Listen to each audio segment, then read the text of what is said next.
Sejam bem-vindos, meu nome é Diego Drago e hoje eu ensinarei vocês a fazer o cálculo da frequência cardíaca de treino.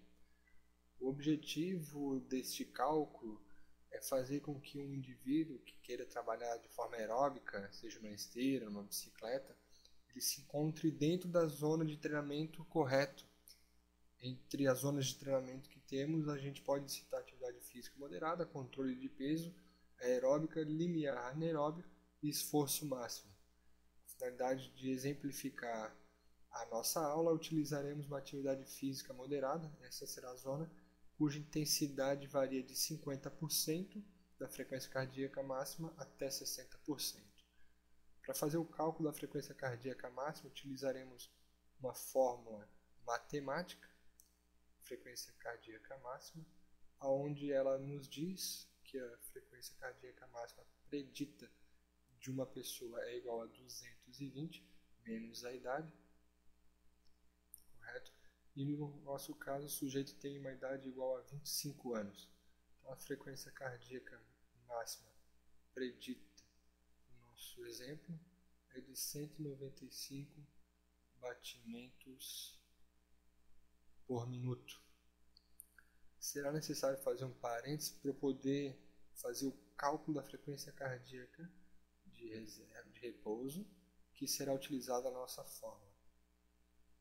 No caso, a frequência cardíaca de repouso, ela pode ser aferida no próprio punho durante um período de repouso.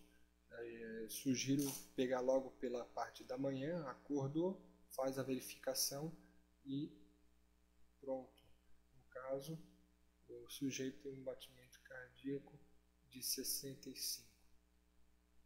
Retornando para o nosso exemplo, faremos o cálculo da zona de treinamento com a seguinte fórmula: frequência cardíaca de treino é igual à frequência cardíaca máxima menos a frequência cardíaca de repouso vezes a intensidade em decimal, número de decimais, mais a frequência cardíaca de repouso.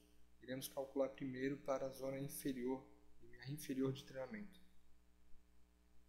Voltamos ao quadro, frequência cardíaca de treino é igual à frequência cardíaca máxima, 195, menos frequência cardíaca de repouso, tudo entre parênteses, correto? Vezes a intensidade em número decimal, 50% ou 0,5, mais a frequência cardíaca de repouso. Fazendo os cálculos, frequência cardíaca de treino no limiar inferior é igual a 130 batimentos por minuto. O cálculo para o limite superior será realizado de forma bastante similar. Então, vamos calcular a frequência cardíaca. Repetimos a frequência cardíaca máxima. Vou trocar aqui a cor da caneta, para pegar uma mais clara. Frequência cardíaca máxima menos a frequência cardíaca de repouso, correto? Entre parênteses. Multiplicamos pela intensidade da zona de treinamento, no caso 60% da frequência cardíaca máxima. Lembramos que é em número decimal, então 0,6 mais 65. É a única parte que difere entre um cálculo e outro. Frequência cardíaca de treino no limiar superior é igual a 143 batimentos por minuto. Os valores estão arredondados, correto? Para facilitar os cálculos. Então, se observarem, de 130 a 143 batimentos é a faixa de treino que o nosso sujeito deve permanecer durante toda a atividade aeróbica, independente da modalidade, para estar dentro da atividade física classificada como atividade moderada, correto? Então, se for atingir uma outra zona, por exemplo, a controle de peso, a gente muda o limite inferior para 60% e o superior para 70%. Muito obrigado e tenha um bom dia.